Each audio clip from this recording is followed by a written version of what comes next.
Assalamualaikum warahmatullahi wabarakatuh. Selamat pagi, saudara sehat, Rumah Sakit Slamet Riyadi Surakarta semua. Pagi ini kita berjumpa lagi dalam podcast resmi Rumah Sakit Slamet Riyadi. Kali ini kita akan kedatangan seorang dokter spesialis penyakit dalam. Beliau adalah Dr.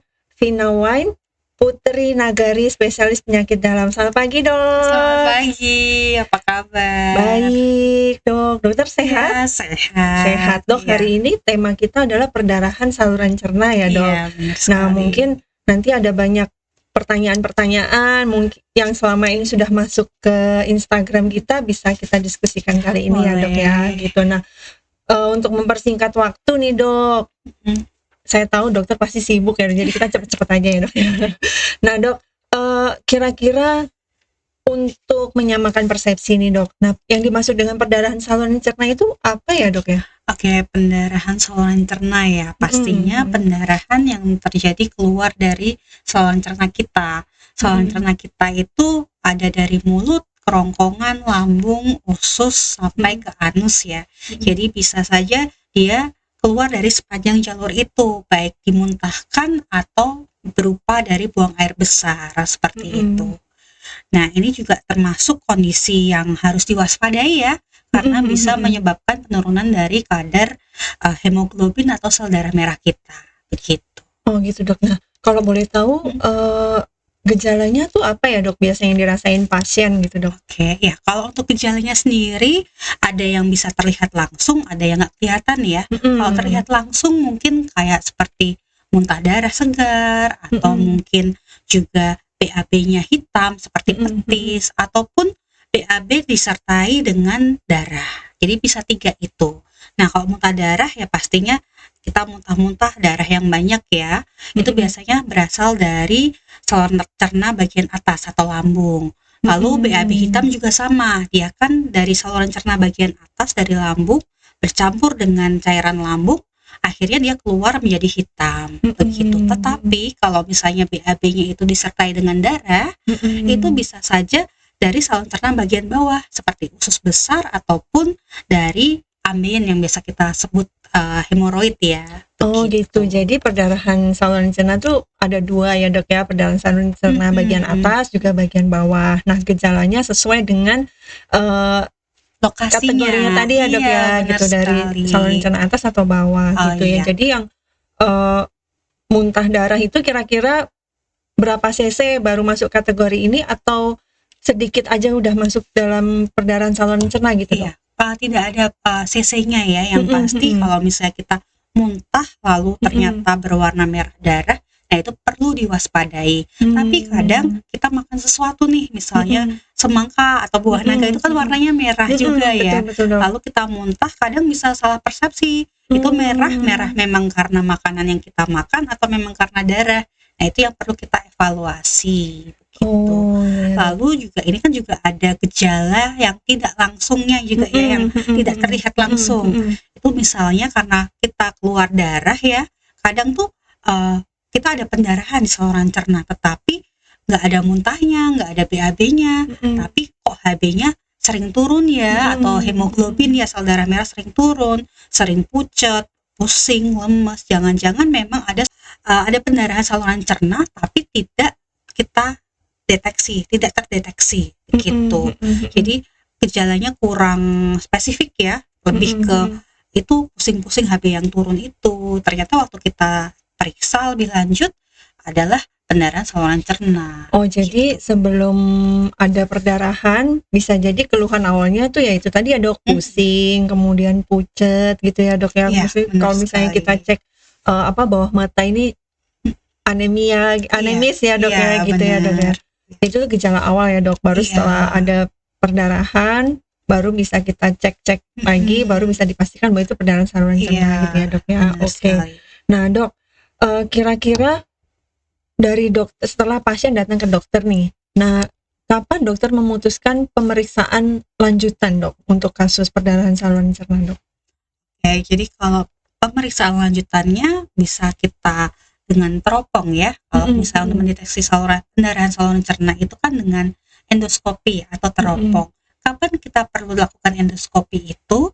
Ya, saat memang pendarahan saluran cerna ini menyebabkan gejala yang salah satunya ya anemia, pucat, nyeri perut hebat, atau mungkin disertai dengan keluhan-keluhan lain. Misalnya kan pendarahan saluran cerna itu kan tidak hanya terbatas sebagai ada luka di lambung, tetapi kan bisa juga penyakit-penyakit lain menyebabkan pendarahan saluran cerna itu.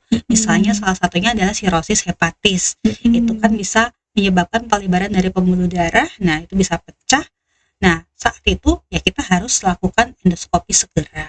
Tetap nanti dari dokter akan menilai kira-kira penyebabnya apa, latar belakangnya apa, lalu seberapa parah gejalanya. Kalau misalnya memang gejalanya pasien parah, ya misalnya pendarahan sampai kok dari HB-nya langsung ambles ke angka 5 atau ke angka 4, lalu disertai dengan mual-mual atau muntah-muntah yang tidak kunjung berhenti pendarahannya, itu harus segera dilakukan tindakan endoskopi secara emergensi gitu. Tetapi kalau misalnya saya hanya sekali dok muntah darahnya, lalu setelah itu berhenti, nah itu kita bisa sebagai tindakan elektif atau kita rencanakan setelah itu, jadi tidak harus yang emergensi langsung dikerjakan gitu. Oh iya dok, tergantung gejalanya dan gejala ya, kira-kira ini penyebabnya apa begitu. Nah dok, saya tuh jadi kepikiran tadi, dokter kan sampaikan tadi dari buang air besarnya tuh kita bisa lihat warnanya tuh apa. Nah kadang-kadang kan kita tuh nggak aware ya dok, kita buang air besar tuh warnanya apa. Nah ada ini ya nggak sih, kalau misalnya warnanya hitam atau apa gitu bisa jadi patokan nggak sih dok? Ya, jadi warna buang air besar itu bisa menjadi patokan ya. Jadi kalau misalnya BAB-nya hitam seperti petis atau seperti aspal ya, itu kan bisa menandakan adanya pendarahan saluran cerna bagian atas atau dari lambung dan usus kecil. Lalu biasanya dia hitam, tapi kalau kita siram dengan air itu dia bisa kayak semburat kemerahan seperti itu. Atau mungkin memang kita BAB lalu ada semburat darah kemerahan segar. Nah itu memang dari saluran cerna bagian bawah atau usus besar, lalu juga anus dari ambeien itu bisa gitu. Ternyata bisa dibedakan ya, perdarahan dari saluran cerna atas atau dari saluran cerna bawah itu dari feses kita ya dok ya. Jadi tadi kalau misalnya warnanya hitam kemudian disiram air tetap hitam ya dok, menjadi kemerahan berarti dari saluran cerna bagian atas. Tapi kalau ada merah segar berarti saluran cerna bagian bawah. Wah, ternyata sepenting itu kita memperhatikan feses kita ya dok ya. Oke. Tapi biasanya harus ada keluhan dulu ya dok, baru kita harus memperhatikan ya dok. Kalau nggak ada keluhan-keluhan yang tadi dokter sebutkan juga kita nggak perlu memperhatikan ya dok ya. Iya benar sekali. Oke dok. Kemudian resikonya nih untuk pasien yang seperti apa dok? Misalnya pasien yang jarang makan sayur, atau untuk saluran cerna bagian bawah nih dok, atau misalnya pasien dengan gastritis yang sudah parah. Nah pada pasien yang seperti apa nih dok? Iya baik, pendarahan saluran cerna itu biasanya terjadi pada pasien yang beresiko ya. Yang resikonya tuh apa sih dok yang biasanya terkena pendarahan saluran cerna? Nah, biasanya yang sering minum anti nyeri. Jadi kadang ada ibu-ibu atau bapak-bapak yang nyeri sendi, nyeri lutut, terus akhirnya beli seperti pil-pil anti nyeri, atau mungkin juga obat-obatan tradisional yang kurang pengawasan ya. Kadang di dalamnya itu ada anti radangnya, ada anti nyeri, racikan-racikan seperti itu, yang mana obat-obatan itu nanti di lambung bisa menimbulkan tukak lambung atau luka lambung. Nah namanya lambung kekikis dikit-dikit pastinya nanti pasti akan menipis dan berdarah begitu, karena kan di lambung juga banyak pembuluh darah ya. Nah itu pasti beresiko sangat besar. Lalu biasanya pada pasien yang suka minum jamu-jamuan, jamu itu juga kadang juga ada ini ya, ada campurannya ya. Kalau tidak terstandarisasi ya, nah itu juga berbahaya. Lalu pada pasien dengan hepatitis B ataupun hepatitis C, itu kadang ada komplikasi dari pelebaran pembuluh darah esofagus atau pembuluh darah kerongkongan.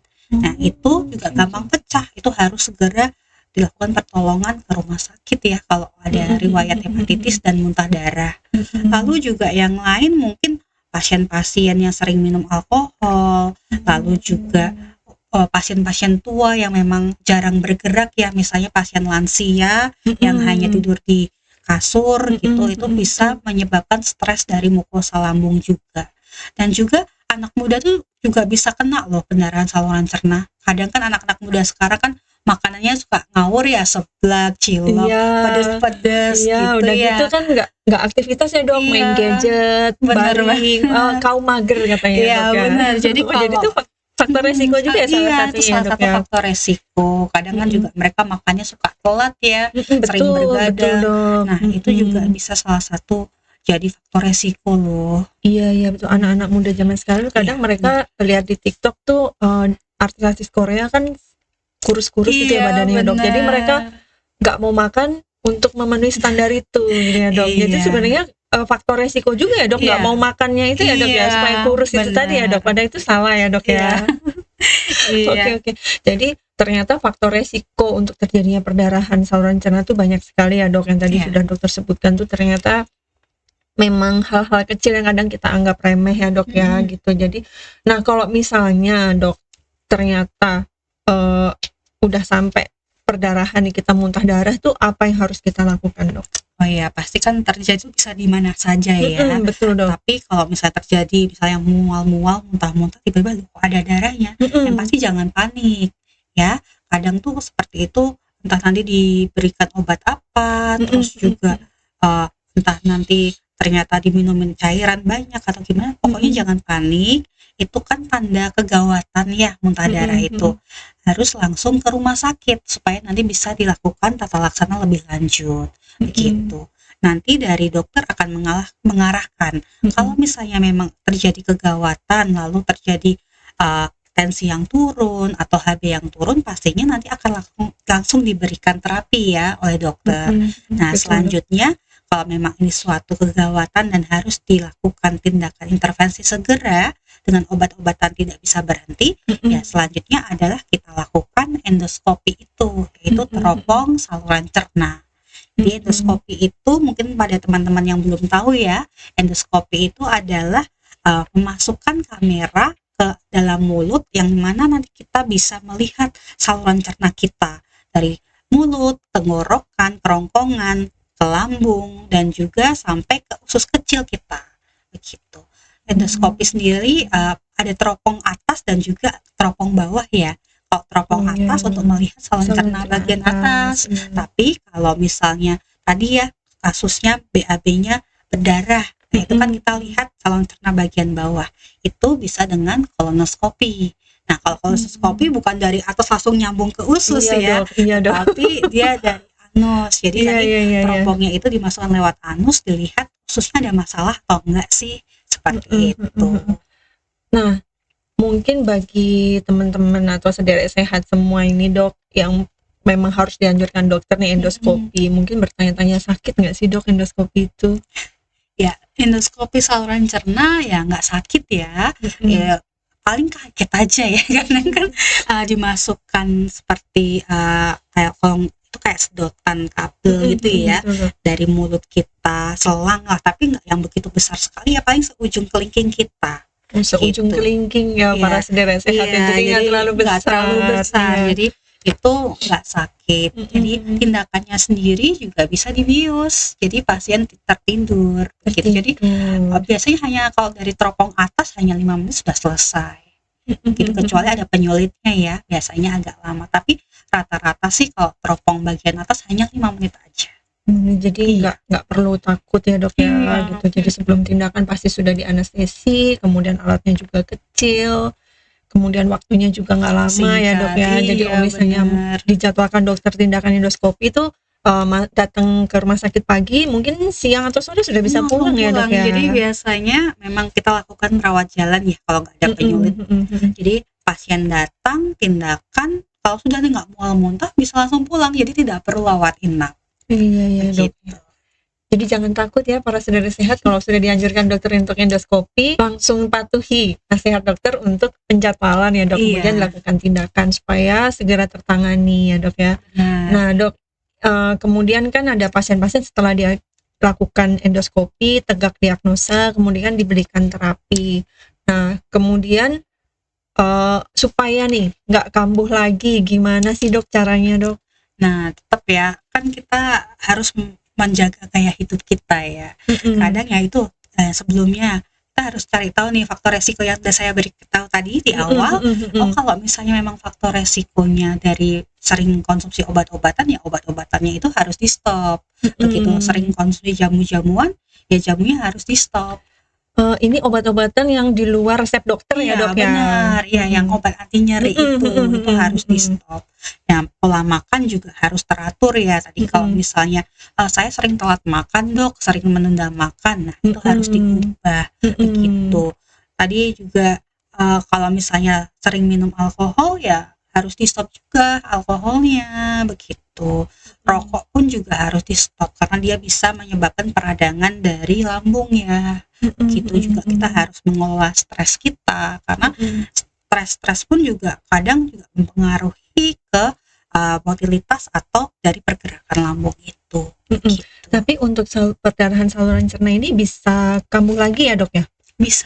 Ya, asal kalau misalnya pasien memang tidak patuh, tidak jarang kontrol ya mungkin bisa terjadi ulangan, apalagi pada pasien dengan sirosis hati atau yang tadi infeksi hepatitis itu ya. Kalau sudah ada pecah pembuluh darah itu udah harus sebulan sekali kita pantau, kita lihat teropong gitu. Kalau perlu pengikatan dari dari pembuluh darahnya ya harus rutin dilakukan.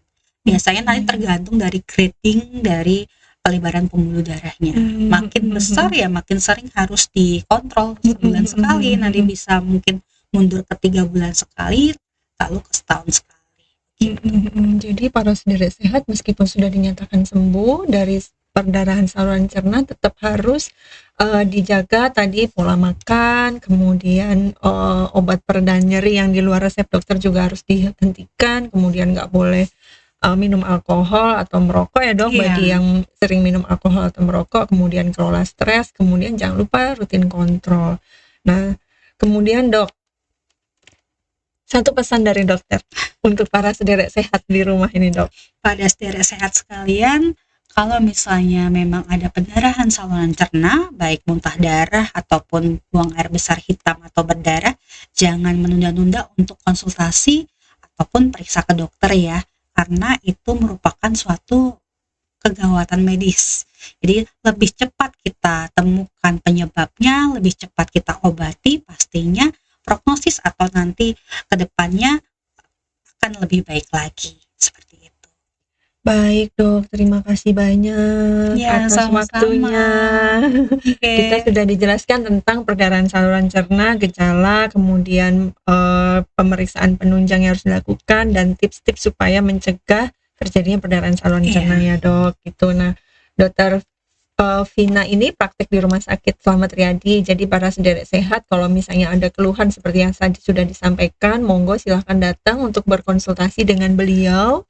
Nah, kalau misalnya ingin tanya-tanya jadwalnya kapan, monggo silahkan hubungi nomor di bawah ini, gitu ya. Kemudian kami mengucapkan terima kasih sekali lagi dok atas waktunya. Sama-sama. Sampai jumpa lagi di podcast kita selanjutnya dengan materi yang berbeda. Demikian para saudara sehat, saya Dr. Diana juga Dr. Vina undur diri. Terima kasih. Wassalamualaikum warahmatullahi wabarakatuh.